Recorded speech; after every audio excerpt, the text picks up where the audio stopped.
नमस्कार दोस्तों। आज हम अपने चैनल पे आपका स्वागत करते हैं। हम अपने चैनल पे आज आपको कुंभ से जुड़ी हुई कथाओं के बारे में बताएँगे। पहली कथा, जब इंद्रदेव ने दुर्वासा ऋषि के द्वारा दी गई माला का अपमान करा।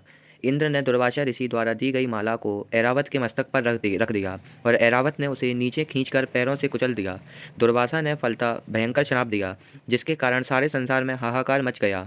अनावृष्टि और दुर्भिक्ष से प्रजा त्राहि-त्राहि कर उठी। नारायण की कृपा से समुद्र मंथन की प्रक्रिया द्वारा लक्ष्मी का प्राकट्य हुआ, जिसमें वृष्टि होने लगी और कृषक वर्ग का कष्ट कट गया। अमृतपान से वंचित असुरों ने कुंभ को नागलोक में छुपा दिया, जहां से गरुड़ ने उसका उद्धार किया और उसी संदर्भ में क्षीरसागर तक पहुंचने से पूर्व जिन स्थानों पर उन्होंने कलश को रखा, वे ही कुंभ स्थानों के रूप से प्रसिद्ध हुए। दूसरी कथा कुछ इस प्रकार है। प्रजापति कश्यप की दो पत्नियां थीं, कद्रु और विंता।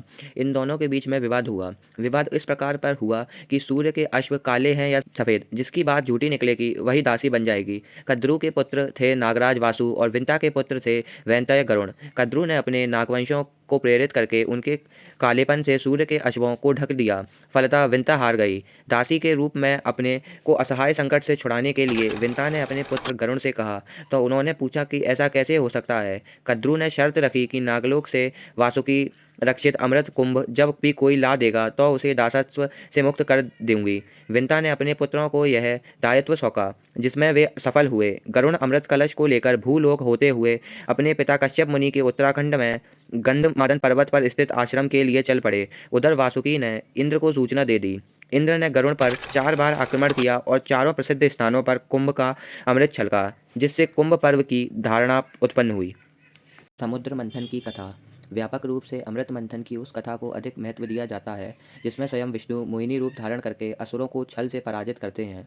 गरुड़ का संदर्भ भी स्मरणीय है, परंतु कुल मिलाकर विशेष प्रसिद्धि समुद्र मंथन की कथा को ही मिली है। दुर्वासा ऋषि की कथा में भी समुद्र मंथन का प्रसंग समाहित है, इसलिए भी उनका मूल बढ़ जाता है। कश्यप की संतानों का पारंपरिक युद्ध देवासुर संग्राम जैसा प्रभावी रूप ग्रहण नहीं कर सका, यद्यपि उसकी प्राचीनता संदिग्ध है। गरुण की महत्वता विष्णु से जुड़ गई और वासुकी रूप में नागों का संबंध शिव से अधिक माना गया। यहाँ भी शैव वैष्णव भाव देखा जा सकता है। समुद्र मंथन एक ऐसी कथा है जिसके पौराणिक रूप के भीतर जीवन का रहस्य निहित है। उसे सृष्टि कथा से भिन्न दार्शनिक स्तर पर तत्व कथा कहा जा सकता है। सहस्त्र वर्षों से सुदीर्घ अनुभव को अद्वैत प्रतीकात्मक भाषा प्रदान की गई है, जिसमें द्वंद्व और संघर्ष की कठोर भूमिका अपनाई गई है। में मनोगत यथार्थ का शाश्वत रूप प्रतिबिंबित हुआ है। यह कथा महाभारत के अंतर्गत अध्याय सहस्त्र और 18 में दी गई है तथा अनेक पुराण ग्रंथों में वर्णित है। पुराणों की तुलना में महाभारत ने इसके निहितार्थ के आध्यात्मिक रूप को दिया है। धन्यवाद। ऐसी ही वीडियो के लिए वीडियो को लाइक करें और चैनल को सब्सक्राइब। आगे आप किस टॉपिक पर वीडियो चाहते हैं, इस बात को कमेंट में ज़रूर बताइए। हर हर महादेव।